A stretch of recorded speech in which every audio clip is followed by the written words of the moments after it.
Por que eu não? Por que eu era tão desprezado? Eu só queria ter uma mãe, eu só queria saber.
A mulher mais linda da terra. E ela era muito linda. Sabe, eu ficava admirado. Eu falava assim para as pessoas, é minha mãe. Eu tinha orgulho de falar para os meus amigos, de falar para todos que estavam ao meu redor que era minha mãe. Vocês não têm noção o quão precioso era isso para mim. O amor que eu tinha por ela, a admiração que eu tinha por ela. Muitas vezes eu sentava e ficava admirando aquela mulher com aquele vestido longo, sabe? E aquele rasgo da perna, ela usava muito assim. E aqueles olhos verdes, aquele cabelo comprido, loiro. Era muito linda a minha mãe. Continua sendo até hoje, mas na época jovem, né? Então ela chamava muito a atenção. E o tempo foi passando e eu fui me descobrindo, fui crescendo, eu fui entendendo mais as coisas e eu percebi que eu não tinha amor de mãe. E eu queria muito que minha mãe me amasse. Eu queria ter uma mãe, porque eu via meus colegas, eu via meus amigos, até mesmo a minha avó, o tratamento ali de filho, de mãe, todo final de semana, né? E os amigos indo visitar a mãe e a minha mãe longe, longe.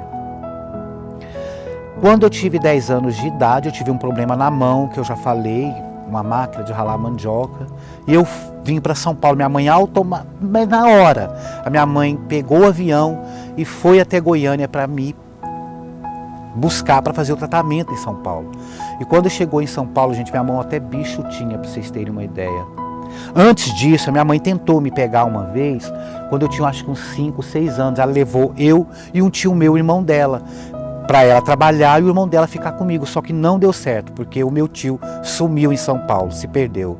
Então ela teve que mandar ele de volta para Goiânia e automaticamente eu junto, né?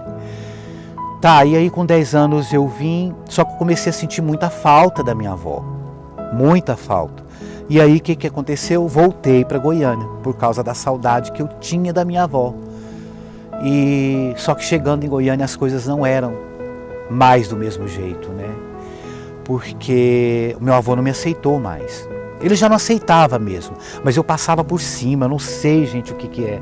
É uma coisa assim que não tem explicação, porque eu amava, não tinha jeito, eu amava meu avô, amava minha avó. Meu avô é uma outra história também que eu vou contar para vocês, que foi superada, foi perdoada, é uma história linda também que teve entre nós. O que reina aqui é o perdão, sabe, a superação, é a esperança do amanhã. Não adianta julgar o que já passou, né? Não adianta, porque sua mãe, cabe a Deus olhar e Deus faz a obra, porque Deus tem feito a obra na minha vida, na vida dela, tem feito muitas mudanças na nossa vida. Tá, e aí chegando em Goiânia eu ficava na casa de um e de outro, tios. E muitas vezes os meus tios pediam até dinheiro para minha mãe para poder ajudar, né? De vez em quando minha mãe mandava dinheiro para ajudar, porque querendo ou não era o filho dela que estava ali. Só que chegou um momento que eu queria vir embora para cá, para São Paulo, para morar com a minha mãe, que a minha mãe morava sozinha. E aí eu liguei para ela e uma moça atendeu.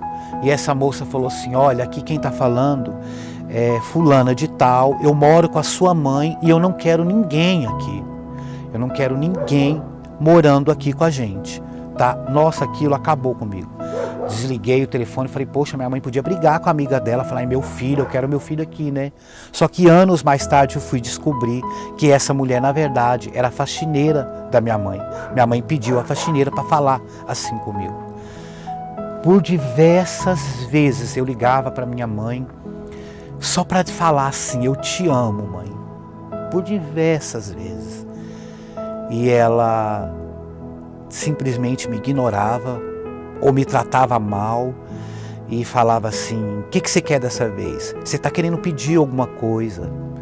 E na verdade, realmente, algumas vezes eu liguei para ela pedindo alguma coisa, mas muitas vezes eu queria ligar só para falar, mãe, eu te amo, né? Acho que ela tinha tanto medo de eu pedir para ela, para vir morar com ela, que ela já tinha essa defesa. Por diversas vezes, eu me sentia muito mal, muito mal.